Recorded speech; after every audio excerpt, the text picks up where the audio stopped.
wararkeena caawa waxaa ka mid ah Puntland ayaa soo qabatay agaasimihii loo haystay kufsiga iyo falalka anshax darrada ah. haddaba muxuu yahay ninkan agaasimaha ahaa ee loo haysto falalka kufsiga iyo anshax darrada ah? xageesa ayuu ka geystay, xageesa laga soo qabtay oo uu cararay? warbixin ayaan idinkaga hayaa sida loo soo qabtay iyo warka ka soo baxay booliska Puntland. waxaa kaloo aad maqli doontaan dowladda federaalku markeedii ugu horeysay waxay si sax ah u xaqiijisay goobaha ay ka qoratay ciidamada dowladda federaalka u jooga Puntland ee ay mushaarka siiso iyo goobaha kale ay dhawaan ka bilaabi doonto. waxaa kaloo aad maqli doontaan madaxweynihii hore ee Puntland Farole oo Muqdisho dhexdeeda ka difaacay Puntland soona saaray warar la xiriira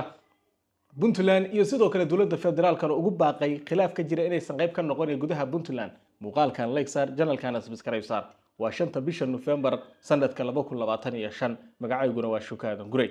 haddii aan ku bilaabo warbixinteena, qoraalka ka soo baxay booliska Puntland ayaa qoraalka waxa lagu yiri booliska Puntland waxay maantay si rasmi ah ugala wareegeen hay'adda booliska caalamiga ee la yiraahdo Interpol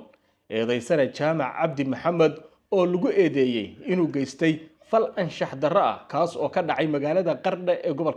gobolka Karkar. kala wareegidda eedaysanahan ayaa ka dhacday magaalada Garowe wuxuuna haatan uu ku jiraa gacanta ciidanka booliska Puntland. ninkaasi eedaysanaha loo haysto markaasi falkaasi anshax darrada iyadoo baaritaanka si rasmi ah loogu wado in si loo xaqiijiyo cadaalad buuxda iyo in markaasi in sharciga markaasi si cadaalad ah loo mariyo ninkaasi. tilaabadan ayaa qayb ka ah dadaalada joogtada ah lagu yiri ee ciidanka booliska Puntland ay ku xaqiijinayaan ilaalinta sharciga, difaacidda xuquuqda muwaadiniinta iyo ka hortagga dambiyada liddiga ku ah akhlaaqda iyo amniga bulshada. qoraalka Puntland booliskada ka soo baxday waxa lagu yiri ciidanka booliska Puntland wuxuu bulshada ku wargelinayaa inay la shaqeeyaan hay'adaha amniga isla markaana ay soo gudbiyaan xog kasta oo gacan ka geysan karta baaritaanka iyo ka hortagga dambiyada la midka ah kan. tiro gaara baa la yiri haddii aad aragto fal dambiyad qof lagu shakisan yahay ama markaas xaalad amni oo halis ah la soo xiriir ciidamada. haddaba muxuu yahay ninkan waxaa la soo warinayaa inuu ahaan jiray agaasimihii cisbitaalka magaalada Qardho. sidoo kalena waxaa la soo warinayaa ninkaasi inuu markaasi muddadu halkaasi joogay u geystay fal aad iyo aad ay dadka Puntland uga naxeen oo markaasi lagu tilmaamay inuu ahaa mid anshax darro ah. falkaasi ayaa waxa markaasi uu ahaaba sida la sheegay in ninkani uu ahaa shakhsi geystay gabar markaasi kamid ah gabdhaha ku nool magaalada Qardho inuu u geystay inuu markaasi uu ka duway muuqaalo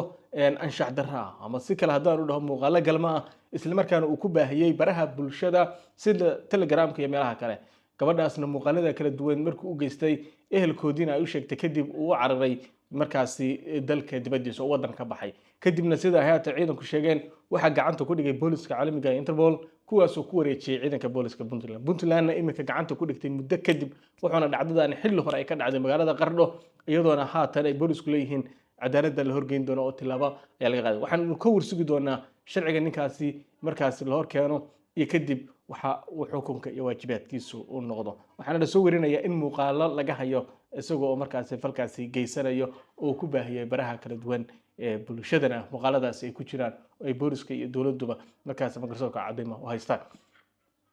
waxagaag qoraalkaas ama xogtaas haddaan halkaa uga tago markaana Muqdisho aqalka sare ee Soomaaliya maanta fadhi ay yeesheen waxaa tagay taliyaha militariga Soomaaliya Odawa Yuusuf Raage iyo wasiirka gaashaandhigga Axmed Macalin Fiqi. halkaas ayay khudbada ka jeediyeen. Odawa oo hadalka ku hormaray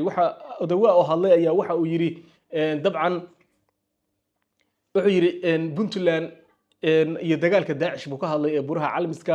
wuxuuna sheegay in halkaas ay Puntland guul weyn gaartay ka federal ahaan ama iyaguna ay qayb ka ahaayeen gaar ahaan dhanka cirka howlgalada ah ayuu qayb ka geystay Nabiil Puntlandna waanu sii taageeri doonaa oo taageerada waa la garab istaagi doonaa. waxa kale oo Odawa Yuusuf Raage sheegay inuu u hambalyeeyo ciidamada Puntland iyo guusha ay ka gaareen caalamiska. dhinaca kale wasiirka gaashaandhigga ee Soomaaliya oo wax laga weydiiyay inay jiraan ciidamo uu ka qortay gudaha Puntland dowladda federaalku ay ka qortay oo mushaar ay siisay ayaa taa xaqiijiyay. wuxuuna sheegay inay dhab tahay oo ciidamada dowladda federaalku ay ka qortay gaalkacyo iyo meelo kale oo Puntland ciidamadaasna ay jiraan oo dowladda federaalku mushaar siiso. Farole madaxweynihii hore ee Puntland oo hadlay ayaa wuxuu sheegay inuusan isagu ogeyn ciidamo Puntland jooga oo dowladda federaalku ay mushaar siiso. marka laga yimaado inay jiraan khilaaf u dhaxeeya Puntland iyo ciidamada BSF markaasi Puntland laakiin fiqi oo markale hadalka qaatay ayaa waxa uu yiri waa jirta oo gaalkacyaanu ka qoranay ciidamada BSF-na wuxuu sheegay inay yihiin ciidamo Puntland jooga oo dowladda federaalka markaasi ka tirsan oo ciidamada qaranka ee Soomaaliya ka tirsan dowladda federaalkuna ay mushaar siiso isla markaana ay yihiin ciidan qaranka Soomaaliya oo dowladda federaalka oo Puntland ku sugan sidaas uu sheegay wuxuu yiri BSF waa ciidan dowladda federaalku ay mushaar siiso oo ciidamada dowladda federaalka ka mid ah ciidamada qaranka kuna sugan Puntland sidaas ayuu u yiri hadalka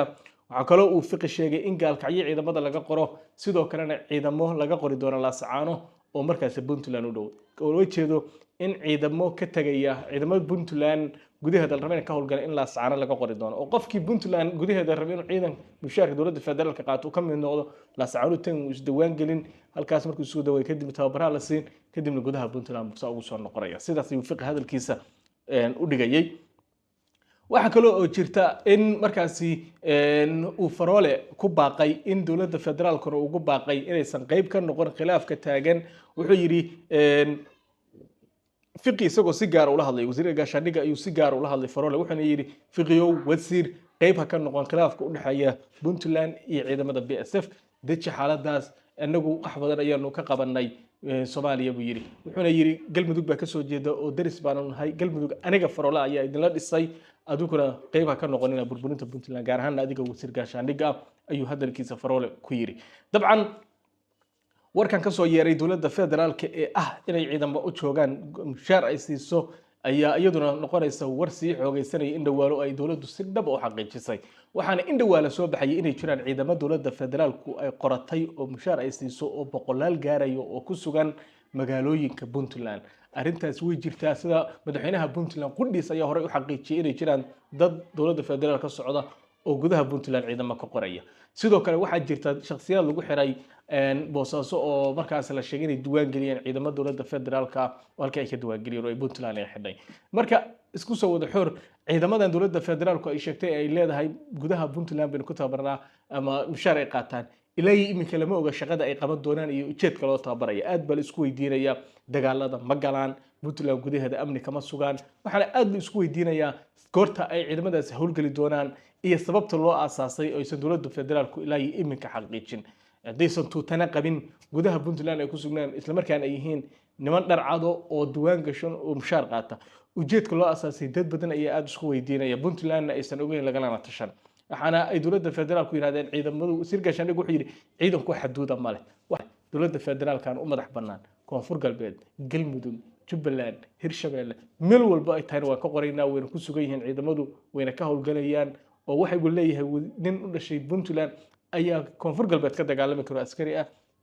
sidaas hadalku yiri markuu asagoo hadalkiisa si xoojinaya dabcan arimahaas marka waxay ahaayeen arrimo ilaa maanta aad loo hadalhayay isla markaana fadhiga aqalka sare ee baarlamaanka Soomaaliya ayaa su'aalahaasi maanta labadaas nin loo yeeray oo wasiirka gaashaandhigga iyo taliyaha militariga su'aalana lagu weydiinayay iyo hadalladaas ka yiraahdeen وما زلت الخياري لبدا قضب انت سان سو تغنو barnaamijkeenina intaas aan kusoo gabagabaynaynaa muuqaalkan like saar channelkeena subscribe saar mar walba waxaad naga helaysaa warar kooban oo xaqiiqo ah oo inta nuxurka idinkaga soo qaaday